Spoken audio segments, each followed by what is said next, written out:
y sean bienvenidos a una de las notas de Salarí para los 4 millones de bolivianos migrantes en Europa que nos miran a través de la señal internacional y para Bolivia toda, que nos mira a través de la señal de ATV. Bueno, nos encontramos con una amiga de la casa, de esta casa periodística, la doctora Regina Santa Cruz. Ella es la juez noveno de instrucción penal cautelar del Tribunal Departamental de Justicia, pero en esta oportunidad nos recibe como representante de la Asociación de Magistrados y Jueces de, Amabol, de Bolivia, en esta oportunidad para tocar temas muy importantes en relación de lo que es justamente la Ley 179/2021-22, que es una reivindicación en razón de lo que es los feminicidios, las condenas de violencia contra la mujer, pero que en esta ley se está tomando mucho en cuenta el endurecimiento de las penas en relación a los delitos de prevaricato, consorcio de jueces, y se está ampliando el consorcio de jueces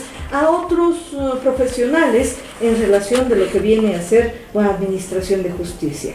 Doctora, muchas gracias por esta oportunidad que le brinda al programa de poder seguir conversando sobre este tema que es muy importante en razón de lo que significa la crisis judicial que estamos viviendo, una reforma judicial que se dice que ya se está encarando, que ya se está tomando en cuenta, y rememorando una entrevista anterior donde usted me mencionaba que la reforma judicial se está dando con parches por aquí, parches por allá, y que nunca vamos a tener una reforma profunda si solamente le aplicamos una solución al momento a una pequeña cosa que va creciendo y va creciendo, como es justamente la administración de justicia, con algunos bemoles y complicaciones que tiene nuestra administración de justicia. Bien, antes que nada, muchas gracias por visitarnos, ¿no? Y bueno, nosotros siempre prestos a poder absolver cualquier situación en esta coyuntura que es sobre todo sobre la reforma judicial. Como recordará la anterior entrevista, aún estamos con este tema del proyecto 179/21-22, y de esa fecha, pues, precisamente en esta búsqueda de poder encontrar espacios de diálogo con los actores, precisamente, ¿no? En este caso la Asamblea Legislativa, pues hemos tenido una reunión con la Asamblea, con la Cámara de Senadores y sus diferentes asesores, en las cuales hemos podido analizar, gracias al director, al asesor legal de la Cámara de Senadores, una dinámica diferente, ¿no? Artículo por artículo. Y hemos analizado artículo por artículo con todos sus asesores. Llegó una delegación de Amabol, la delegación de la presidenta, la primera vicepresidenta, una primera vocal, mi persona, y bueno, se ha hecho ese análisis artículo por artículo, ¿no? Entendemos nosotros, como lo había referido, y es algo real, que este proyecto de ley surge en base a esa comisión en defensa de los casos de violencia, feminicidio, en contra de estos grupos vulnerables, ¿no? Pero si bien nos dicen, ¿no?, obviamente como parte de la Asamblea, que si un juez no tiene o cumple la ley como debe ser, no tendría por qué temer, ¿no? Esa es una de las respuestas que hemos tenido, y claro, es evidente, porque si nosotros cumplimos no habría el temor. En realidad, lo que se analiza es, por ejemplo, este tipo de prevaricato, es a la agravación de la pena, que ha sido ya modificada en agosto de 2021 a través de la ley 1390, ¿no? Y ahora, pues, otra vez se pretende modificar, pero este es un tema de coyuntura, ¿no? De la coyuntura que ha vivido nuestro país, la crisis judicial que ha desembocado este caso del señor Choque, y que ha trascendido a nivel nacional, ¿no? Hoy tienen también una reunión con el Consejo, lo he podido advertir a través del informativo, sobre haciendo seguimiento de los casos por el Consejo de la Magistratura, en el cual se estaba dando un informe en relación a los casos, a los jueces que han sido destituidos, fiscales, personas recapturadas y todo aquello, que está bien, eso tiene que hacerse, porque definitivamente nosotros como operadores de justicia jamás podríamos ir en contra de una reforma normativa, nunca podríamos ir en contra de aquello, porque esa es labor de la Asamblea Legislativa, pero sí insistimos en que se debe hacer un análisis más somero en realidad a la reforma, porque es un parche, ¿no? Aunque no sea un término apropiado, pero es un parche ante toda la estructura, toda la crisis judicial que vivimos, ¿no? La ley de ejecución penal, por ejemplo, solamente se modifican 2 o 3 artículos en esta en este proyecto de ley, cuando es una ley que ya tiene pues alrededor de 21 años de Debería vigencia. haber una reforma profunda esta ley, Claro. tal vez la modificación poniendo otra ley en relación de lo que es la ley de ejecución penal, una actualización profunda. Claro, porque la ley que es del 2001, en ese momento la realidad, el contexto, la sociedad era otro, ¿no? Definitivamente era otro. Para ese momento de repente pues ha surtido esa ley, porque no olvidemos que para realizar una ley no se hace de la noche a la mañana, se hace un estudio que al final va a dar esa ley, que inicialmente es proyecto, luego se promulga la ley y está en vigencia, ¿no? Pero si hablamos del 2001 al presente, todo evoluciona, todo va surgiendo, todo va cambiando, ¿no? En sentido positivo, negativo, y también la realidad, lo manifiesto, no es la misma de ese momento, ¿no? En ese momento, por ejemplo, no había la ley 348, ¿no? Entonces, ese también es otra incidencia que se tiene de acuerdo a la ley de ejecución penal, que ahora es otra, ¿no? La pandemia, diferentes situaciones que se han ido suscitando, pues que no estaban previstas, y obviamente nadie es adivino para prever o prevenir aquello que va a pasar, pero la ley pues tiene que ir también actualizándose en ese mismo parámetro, ¿no? Y en este análisis de esta ley, por ejemplo, son evidentemente van para proteger a estos grupos vulnerables, ¿no? Los niños, las niñas, los adolescentes, las mujeres. Yo considero que los ancianos también están dentro de este grupo vulnerable, y definitivamente la ley lo que genera es como una receta, ¿no? Hemos tenido la anterior semana, de esta semana, la anterior, la Amabol ha generado espacios de comunicación a través de seminarios que hemos realizado, ¿no?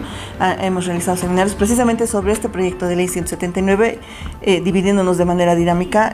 Por ejemplo, prevaricato eran un día, otro día las medidas cautelares, otro día eran los de ejecución penal, ¿no? Y lo que se tiene es que en cuestión de estos tipos penales y de los grupos vulnerables, sobre todo, es una receta. O sea, nos dice la ley, en estos casos no hay que aplicar otra medida que no sea la detención preventiva, ¿no?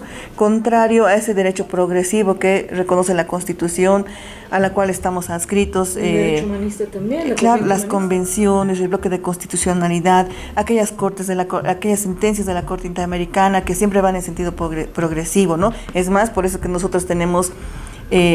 ¿Cuál ha sido la razón de la ley 1173? Ha sido el alto índice de detención preventiva sin condena, y esos aspectos que en detención preventiva pues el centro penitenciario ha alcanzado, o sea, ha superado en 4 veces su capacidad, si es que no es más, ¿no?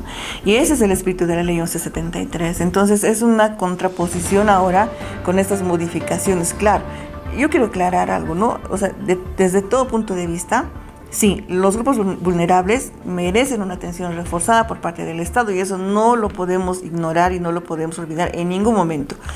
Pero también nosotros vamos a ser pasibles no solamente a esta agravación de la pena en cuanto al delito de prevaricato, como también aplicar definitivamente como una receta pues la detención preventiva en casos de feminicidio, de violación a niño, niña, adolescente, en casos de violencia, ¿no? Entonces ya no habría esa ponderación que se realiza en las audiencias, primero para establecer de inicio si hay un hecho, si ese hecho es ilícito, si hay una probabilidad de autoría, si esa persona es con probabilidad el autor de ese hecho del cual está siendo denunciado, porque bajo estos parámetros pues directamente tendríamos que aplicar una detención preventiva, ¿no? Y lo mismo pasa con la cesación de la detención preventiva. De la misma manera dice ahora hay una modificación que en casos de estos grupos vulnerables dice no se puede dar la cesación de la detención preventiva. Entonces es preocupante, ¿no? Y por eso yo, o sea, siempre lo voy a aclarar, no es que nosotros no queramos o no protejamos a los grupos vulnerables, estamos llamados por ley para protegerlos. La Constitución nos obliga, el bloque de convencionalidad, el bloque de constitucionalidad, los artículos 410, 256 de la Constitución Política del Estado. Tenemos que proteger siempre, ¿no?, a estos grupos. Y es más, en la Escuela de Jueces, cuando realiza los cursos de capacitación, siempre desde ese punto de vista de la defensa de los derechos humanos, ¿no? Y lo que hemos pedido que se haga un análisis un poco más somero, ¿no? Que tampoco se pretenda generalizar la conducta de una autoridad judicial, porque ya se ha confundido con una actitud delincuencial, diríamos, ¿no? Por la generalización que se ha realizado. Lo que nos dijeron es que ellos van a tomar nota de todo, de todas las observaciones que nosotros hicimos, los aportes también, en algunos que también tuvimos puntos de encuentro, pero que en definitiva, y obviamente esto es una verdad, y ellos han sido muy leales, ¿no? Quien en definitiva va a tomar la decisión de aprobar la ley son los senadores, ¿no? Y estamos nosotros a la espera de esa situación, ¿no? Y también en esta coyuntura pues estamos también participando de un encuentro que está siendo propiciado por la Universidad Aquino de Bolivia en relación a la crisis judicial, que también está invitando a otros actores y bueno, el asunto es que tiene uno que socializarse, ¿no? Para que sea de conocimiento de toda la sociedad, poder ver en qué se puede mejorar este proyecto de ley, porque lo que nos dijeron es que es un proyecto de ley que sí o sí va a entrar, ¿no? Sí o sí se va a aprobar. De repente puedan considerar las observaciones que la AMABOL ha realizado como operadores de justicia y como quienes aplicamos la ley, pero nosotros estamos a la espera, sin dejar de hacer el seguimiento y pedir aún, sobre todo, espacios donde se nos permita transmitir cuáles son las observaciones que nosotros creemos, que no vamos en contra de que no se sancione prevaricato, ¿no? Porque en realidad a este tema de prevaricato es otro análisis que se hace. En otros países pues no está ni considerado como delito, ¿no? Y la pena, si es que la hay, alcanza los 3 a 4 años, ¿no? Claro que sí es adverso, porque inclusive este tema de la consideración de estos grupos vulnerables y estos tipos penales como son feminicidio, violación, niño, niña, adolescente, infanticidio, en los cuales están contemplados, precisamente un punto de análisis fue ese, ¿no? O sea, no solamente en estos tipos penales, porque va a abarcar a todos, y eso también nosotros siempre, ¿no? Con lealtad y con hidalguía, pues hemos hecho conocer también, no solamente es materia penal, porque acá pareciera que el área penal nomás es la que debe ser sancionada, ¿no? Debe agravarse la pena, y no es así. Y en eso pues precisamente fue un punto de análisis, ¿no? Es decir, de que no solamente en materia penal, sino en todas las áreas en las cuales la víctima, el denunciante, el demandante pertenezca a un grupo vulnerable, ¿no? Y sin duda se genera una inseguridad jurídica, no tanto, o sea, no, si bien el delito de prevaricato es en contra de una autoridad judicial, pero también se va a generar una duda o una incertidumbre en cuanto a la sociedad, porque ¿qué pasa si una persona es denunciada, ¿no? Hay un grupo vulnerable, pero resulta que, porque lo ha habido esos casos, entonces los hay, lamentablemente la experiencia, la realidad nos hace ver de que hay, en los cuales el presunto autor pues no era el autor, ¿no? Pero de entrada, ¿qué nos dice la ley? Hay que privarle de su libertad, hay que no considerar una cesación de la detención preventiva, entonces eso va contra la presunción de inocencia, va contra el debido proceso, la seguridad jurídica. Como operadores de justicia, nosotros tenemos que cumplir lo que dice la ley, obviamente, pero también sin desmarcarnos de aquello que la Corte Interamericana a través de sus diferentes sentencias emite y son de cumplimiento para nosotros, porque nosotros como Estado boliviano estamos adscritos. Claro, y es por ello que también inclusive nos hacemos pasibles a denuncias que ciudadanos pues vayan a interponer en contra del Estado, ¿no? Porque ante la Corte el Estado es el demandado y obviamente hay el derecho de la repetición, pero ya es poner en entredicho, ¿no? Yo quiero comentarle algo. Estos pasados días hemos estado en un congreso de la Federación Latinoamericana de Magistrados, ¿ya? En la cual nosotros estuvimos a punto de ser expulsados, porque como en toda asociación hay estatutos, hay requisitos, hay reglas que deben cumplir los asociados, ¿no? Y como Estado boliviano, bueno, a mí no me gusta hablar mal de la gente ni de nada, pero estuvimos a punto de ser expulsados.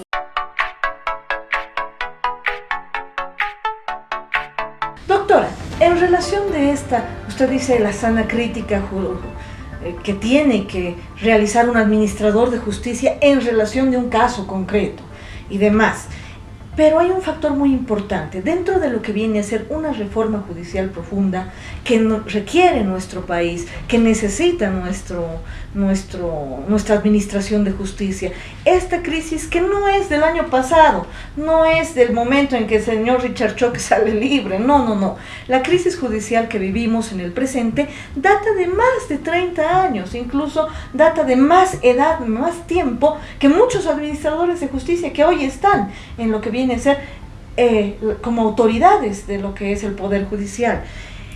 Esta reforma judicial y esta ley 179 estarían solamente tocando una cápita de lo que se debe reformar en la justicia de nuestro país.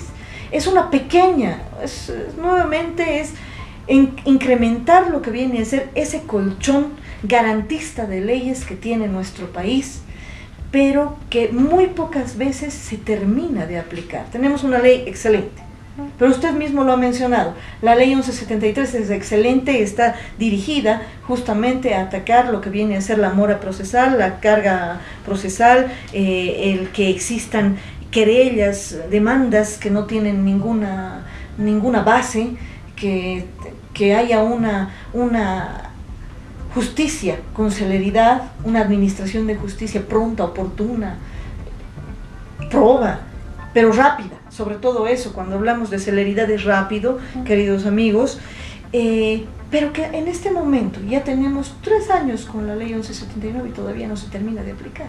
Se cuestiona que los jueces lo único que hacen es aplicar la detención preventiva de manera ilimitada. Pero ¿cómo podemos contrarrestar esto si no se está dando los insumos requeridos? Son cuestiones que también hay que analizar. Por eso yo estoy convencida de que debe haber un trabajo conjunto, un trabajo armónico destinado a que la ley 1173, así como la ley 1226 y ahora la 179, pues cumplan la finalidad para la cual han sido promulgadas. No basta, a mi criterio, sacar leyes sin que se pueda otorgar o facilitar su aplicación. Es muy importante en cuanto a la aplicación de las TICs en la Administración de Justicia partir de lo siguiente. El uso de las TICs no solamente está dirigido a la Administración de Justicia o al órgano judicial, sino que aquello emerge ya a partir de la Constitución Política del Estado, la Ley General de Telecomunicaciones, y a partir de la AGETIC es que se ha diseñado lo que se conoce como gobierno electrónico. Los diferentes órganos del Estado ya han implementado el uso de las TICs en las actividades estatales, obviamente con las finalidades específicas del gobierno electrónico, las cuales son el acceso, la transparencia, plasmar y garantizar el derecho a la información que tiene todo ciudadano boliviano.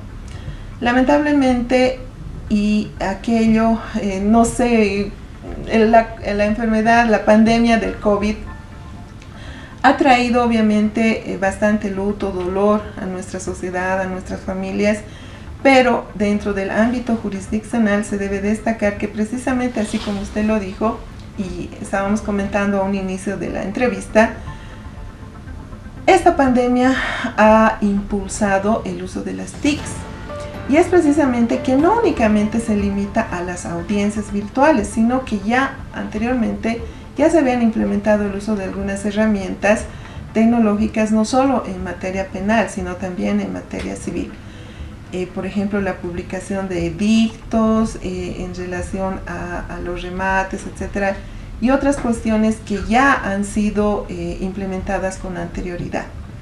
En materia penal específicamente, y aquello es realmente algo muy positivo, normativamente hablando, ya la ley 1173 ha realizado o ha implementado una regulación normativa al respecto, con la creación de las oficinas gestoras y su regulación. Y es precisamente que personalmente considero que al margen de tomar en cuenta o pensar de manera errada que las TICs únicamente vienen como una herramienta más a partir de la pandemia del COVID, sino es todo lo contrario, emerge de una política de Estado, una política de gobierno a partir de la Constitución.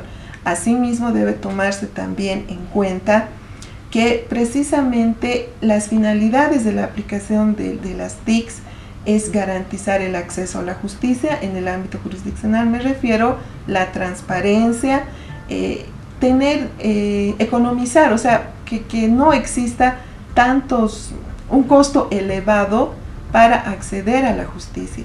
Y a mi entender, y específicamente en materia penal, aquello se ha logrado parcialmente en el entendido de que inclusive un profesional abogado puede vincularse a una sala virtual, no siempre podríamos decir de manera presencial, sino puede hacerlo a través de un dispositivo, que no siempre se requiere un dispositivo de alta gama, sino de gama media, que fácilmente le puede permitir al profesional acceder a su trabajo, que también aquello se encuentra garantizado, y el uso de las TICs de ninguna manera le resta valor al trabajo del profesional abogado, y más aún en el ámbito jurisdiccional. Nos permite desarrollar audiencias de manera más dinámica, porque debemos tener en cuenta lo siguiente: cuando las audiencias son presenciales, necesariamente concurren todos a la sala de audiencias, al juzgado, etc. Pero se debe tener en cuenta que aquello implica indirectamente también una erogación de gastos, tanto para los abogados, para las partes, el traslado, el hecho ya de venir al juzgado, etc. Y sobre todo la transparencia. ¿A qué me refiero con transparencia? Todas las audiencias son grabadas. Entonces, el acceso a obtener la grabación de una audiencia virtual es gestionada por las gestoras. Entonces, también ahí se garantiza la posibilidad de transparentar la actividad jurisdiccional. ¿Cuántas audiencias diarias o semanales o mensuales lleva la doctora Silvia Portugal? Bueno, acá en las salas llegan las apelaciones restringidas, incidentales y cautelares. Conforme lo establece la ley 1173, desarrollamos de manera oral las audiencias de apelaciones incidentales y cautelares. A la semana estamos desarrollando de lunes a viernes y excepcionalmente los días sábados las apelaciones cautelares, aproximadamente en un número de 30 a 35 audiencias. Entonces es la cantidad, y bueno, retomamos ese criterio que lamento mucho decirlo, pero parecería queja, pero existe una muy abundante carga procesal. No es queja, no de ninguna manera. Es una realidad patente que lo conoce tanto el público, el mundo litigante y demás. Es nuestra realidad, como usted lo dice. Entonces venimos desarrollando nuestras audiencias así, en esos números, y la virtualidad realmente nos ha ayudado bastante. Ahora, en cuanto a lo que usted expresa respecto a la falta de computadoras, a la falta de la existencia de insumos, podríamos decir, en cuanto que permitan o faciliten la conectividad a las audiencias, y que ello obviamente incida en que se tenga identificada, digamos, la duración al margen de la norma de la detención preventiva. Es muy importante considerar que estamos empezando con este tema del uso de las TICs, obviamente, y reitero, tiene que haber un acompañamiento. El órgano judicial no puede diseñar, no puede... ¿Cómo podría el órgano judicial romper esa brecha digital que les corresponde a otros órganos del Estado? Como régimen penitenciario. Exactamente, que depende del órgano ejecutivo, directamente el Ministerio de Gobierno. Entonces, son cuestiones que yo entiendo deberían resolverse, deberían llegarse a acuerdos, debería hacerse conocer las falencias y buscar las mejores soluciones para romper, como decía, estas brechas digitales. En cuanto a la detención preventiva que usted expresa, es evidente, muchas veces, lamentablemente, aunque no es nada grato reconocerlo, existen casos en los cuales la aplicación de esta medida extrema se va extendiendo y ampliando. pero también se debe tomar en consideración que precisamente en vinculación a esto va la aplicación de la sana crítica de las autoridades jurisdiccionales. Se debe analizar también que la aplicación de la medida extrema va vinculada específicamente a las finalidades y alcances de la necesidad de su aplicación, y en el caso específico en cuanto a temas de violencia de género también se debe considerar que la aplicación de esta medida extrema también cumple una finalidad constitucional, que es la protección a la víctima. Pero reitero, es muy importante tomar en consideración tanto los presupuestos normativos y la amplia línea jurisprudencial que existe para analizar el caso concreto, siempre bajo un criterio de logicidad y razonabilidad que responda a la sana crítica de la autoridad jurisdiccional. En este momento, ¿cómo está para la doctora Silvia Portugal la justicia boliviana? Es una pregunta un poco delicada. Como usted lo dice, y es así, hay que reconocerlo, hace años la justicia boliviana ha sido objeto de crítica, sobre todo un elemento sustancial que es la demora, la retardación de justicia. Podemos atribuirle diferentes causas, y al respecto es muy importante considerar que es evidente que esto requiere un compromiso de todos, no solamente operadores de justicia. Yo los llamo operadores judiciales. ¿En qué sentido? Están inmersos el Ministerio Público, obviamente las autoridades judiciales, la policía, etcétera, todos aquellos coadyuvantes en la administración de justicia. Tiene que ser un compromiso serio, tiene que haber un compromiso de sacar adelante e ir superando todos aquellos obstáculos que hasta este momento se nos ha presentado. Difícil va a ser desarrollar esta actividad, avanzar en la reforma de la justicia, como lo he sostenido durante toda la entrevista, si no existe un acompañamiento en el aspecto presupuestario.